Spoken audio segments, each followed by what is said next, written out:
Hi everybody, I'm Mrs. World of Wayne and welcome to my crafting world.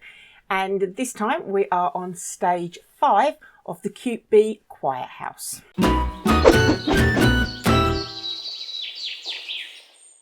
So today we're going to be building the dining table, the 2 chairs, and there are some decorations for the table. So let's get cracking. So first of all, to make the chair, we need sections C27, which looks just like this. And then we've also got D2, which is the actual seat, and D1, which are the legs at the front. So what we're going to do is we're going to simply glue these together. So we're going to start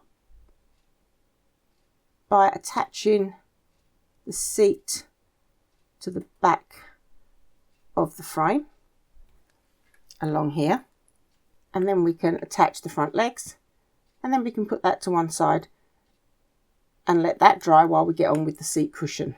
I'll pop that to one side. Now, to actually make the seat cushion, what we need is 319, which is just a square of paper, and we need G5. Now G5 is a large piece of fabric, and it's cream in colour.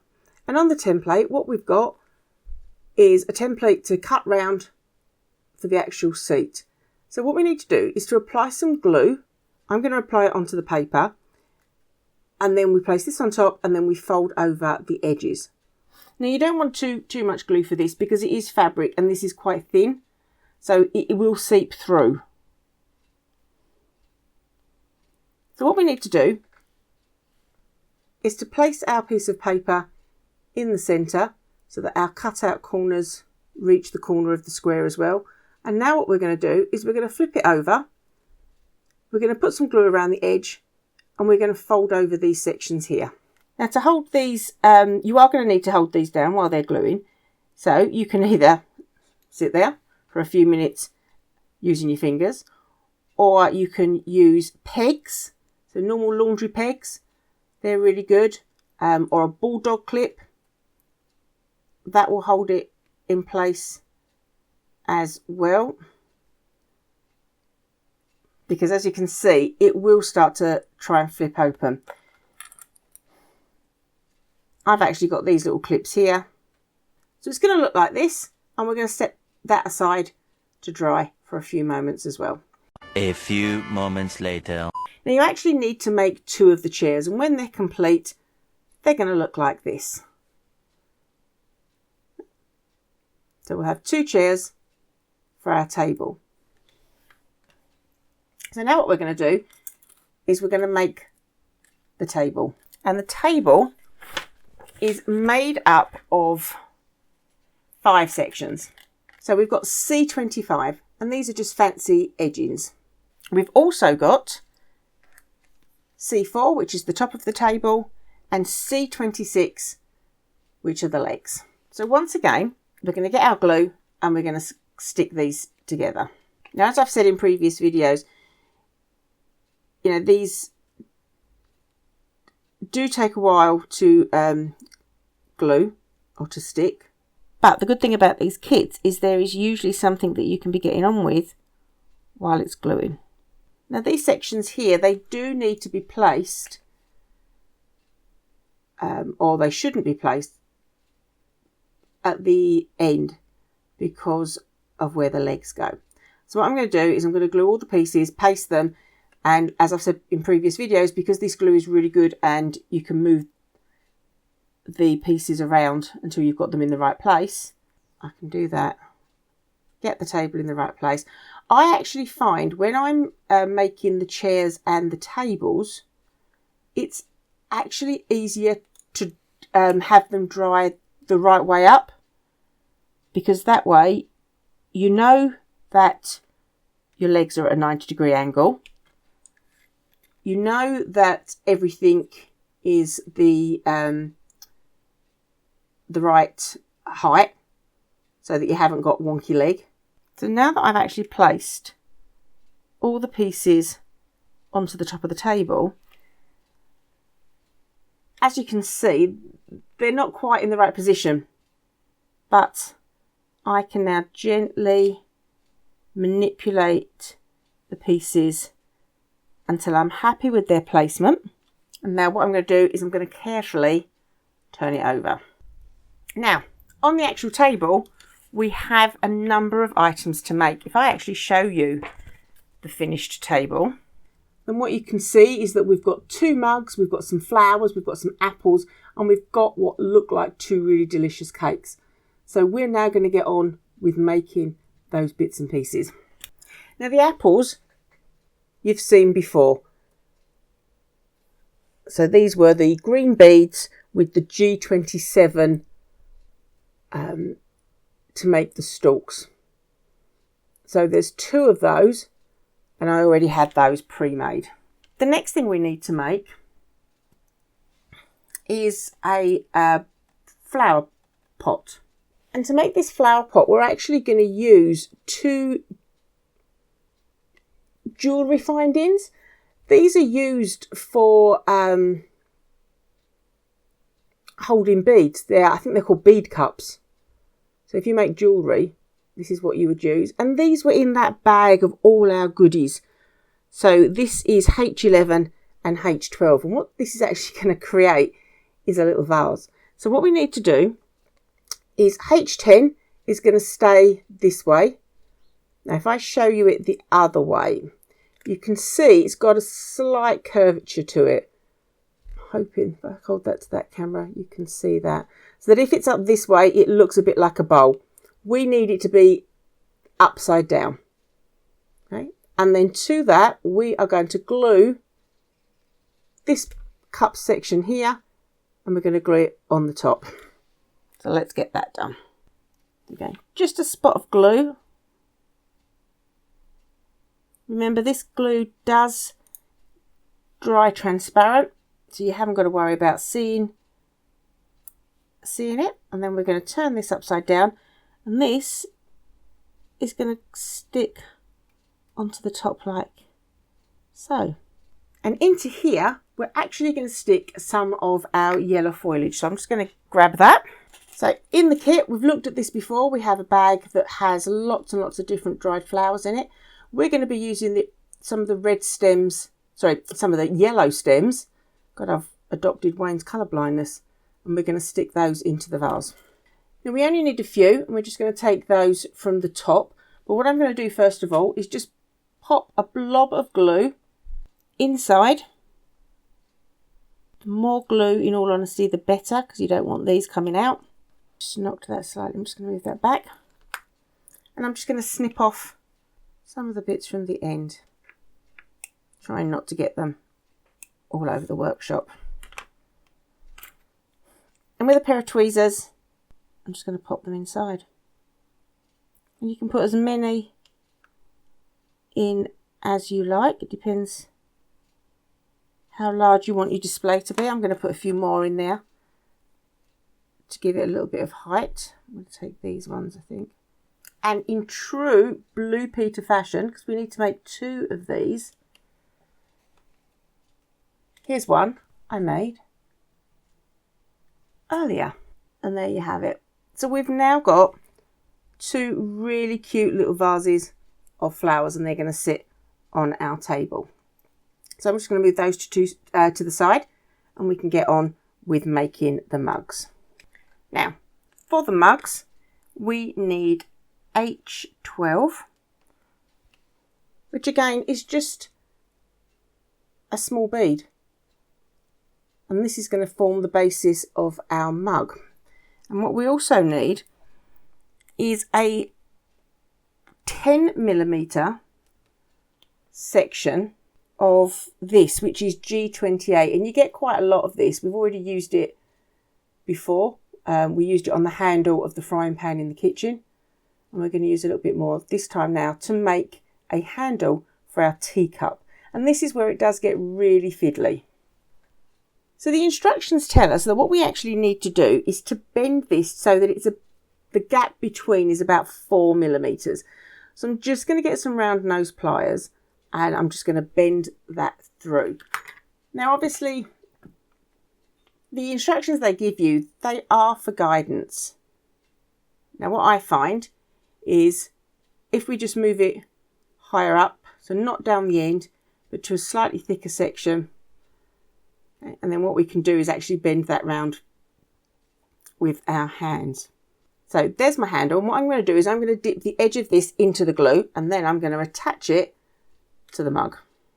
I'll lay this down, probably a bit easier. It is tricky, trust me. Now you could use a little bit of super glue, it will dry quicker. Okay. But there I've got my handle on my mug. Very carefully pick it up and show you. How cute does that look? Okay, and again, let's put this to one side, let that dry. And once again, in true Blue Peter fashion, here's one I made earlier. Okay, and this has completely dried. Now, what they're saying to us is that we want it to look as though we've actually got a drink inside. And if I can show this up to the camera. Where are we? Can you just see that there's sort of like a creamy consistency? It looks like a bit like a milky coffee in there. So, to make our milky coffee, where are we? We're going to use the tiniest piece of fabric. Now, this fabric here is G13. So, G13 is a square of fabric. And what we'd need to do is they're saying that you need to cut out about a 4mm by 4mm square. Just really any small piece that you can slot into your mug. You don't even need to glue it. So, if I bring my mug back over, and it is still drying, so I don't want to hold it at the moment by the handle. I put that there for you. And then what we're going to do is we are literally just going to put this scrap of fabric inside the mug and just pop it down using your tweezers. And when that's in situ, that is going to look like your cup of milky coffee or milky tea, the same as I've got here. So now we're going to look at making the cakes. So in the booklet, on the sections for us to cut out, we have got 2 blue plates, and these are 322. So these form the basis of our plates. And then what we're going to do is we're going to make what looks like a cake. So we're going to use G12 and we're going to use a bit more G13 to create the basis of our cakes. So this is G13. It's only actually a small section that you get within the pack. And then we've got G12. And from this, we're going to cut out 2 small circles. Now, what they're saying in the instructions, that from this colour here, it should be about a 4mm diameter, whereas with this one, a 6mm diameter. And then what we're going to do is we're going to layer them on top. There's nothing to cut round. It is about doing it really by eye. So what you want is this one has really got to be the size of that section of the middle section of the plate. And then obviously this one's slightly smaller. So let's get going. And for this, definitely use a pair of scissors. Now this might be a bit trial and error. You might find that the first time round, the part you cut is, I would definitely try and cut something bigger to begin with, rather than too small. But you do need to concentrate on what you're doing. So what I've done here is I find it easier to cut a circle if I fold the fabric than I'm just cutting out a semicircle. Wow, that really was fiddly trying to get these to match a size that I needed. But I think I'm about there now. So what I'm going to do is I'm now going to glue these sections onto my plates. And again, it's easier to glue the centre of the plate. It's a shame actually that we're losing that pattern. Might as well have just given us a plain bit in the middle. But there you go. They love their attention to detail. So there's the basis. And there's that base as well. And now what we need to do is we need to do exactly the same using G13. And again, we're after 2 small circles. Okay, now I've cut these out, but as you can see, they are slightly big. So I'll trim them down. Like I said, it's always better to cut large. You can make it smaller. You can't make something small big. That was not a euphemism. And that's more glue on Wayne's man. He'll have a moan at me about that now. Again, I'm just going to trim this one down a little bit. Okay, so there you have it. And then this is where it gets really cool. Now, in the bag that has all your dried flowers in, we also have this section here. And what we're now going to do is we are going to cut off some of the flowers from the end. And these are going to sit on top and they're going to look a little bit like cherries or raspberries. Right? And then that makes our cakes look a little bit more realistic. So what I'm actually going to do is I'm going to glue the top of the cakes so that actually I can drop them straight on. To get the tweezers, and then you can just glue them on to the top like so. And they do look really cool. So let's just pop them to one side. Now for the dining room, there is actually only one more thing that we need to do. And for that, we need this bead here, which looks like a vase, and that's exactly what it's going to be used for. And in here, we're going to place this artificial flower. Now this is something similar to what you would use in a fish tank. So put it in first of all, see if it's the height that you want it. What they've done is this is actually sitting on the floor, so it's a floor plant, not a table. So you do want some height to it. So I'm not actually going to trim mine down. There isn't anything in the bottom here. Now what I'm going to do is I am just going to put some paper in the bottom, just so that actually I've got something to glue this to, because otherwise it's just going to poke out the end. In fact, what I decided to do, rather than paper, I've used some offcuts of G12 that I had. And what I'm going to do is I am going to add some glue, but I'm going to put the glue directly into the pot. Just glue all around. Then I'm going to poke this section down. So like I said, rather than paper, I've actually used the offcuts of G12, which is what I made the cakes out of.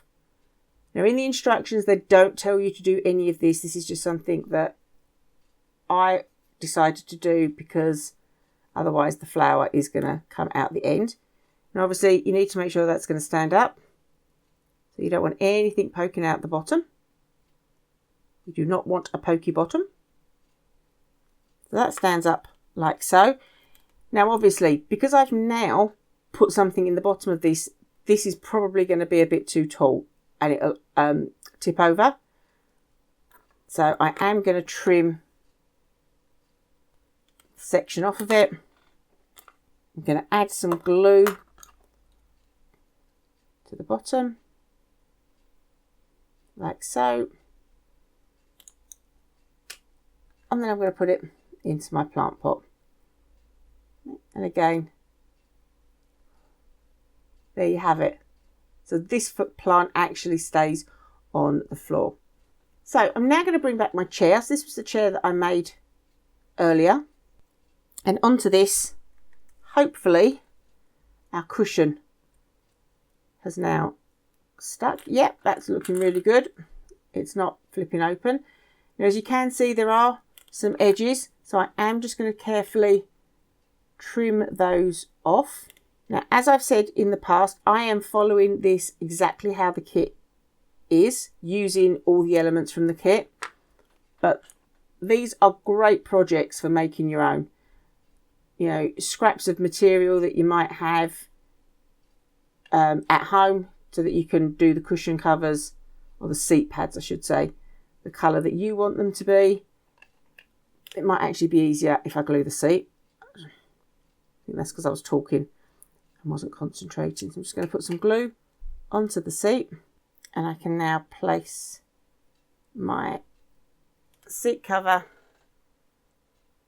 on top. So now what we can do is bring back our room. So we've brought back our house, and what we're going to do is we're going to start placing the items here. Now I am going to glue mine down. As I've said, they're not sold as toys, but it's completely up to you whether you want to glue them down or whether you want to leave them in situ. I remember having a Barbie house when I was little. I had the Barbie townhouse, and this is very much makes me feel like this. I'm putting all bits and pieces. Before I put the other chair in, I'm going to put the items on the table. And there you have it, our complete dining room. So we are getting there. We've now completed the kitchen, the dining room, and now we're going to move on to the living space. So thanks everybody for watching. I really hope you're enjoying the build. I know I'm enjoying making it, and thank you so much for your lovely comments. And there's been lots of suggestions, so definitely check out some of the suggestions that people have made. So if you did like this build, then please remember to subscribe and click the thumbs up to say that you liked it. Okay guys, I'll see you next time. Bye.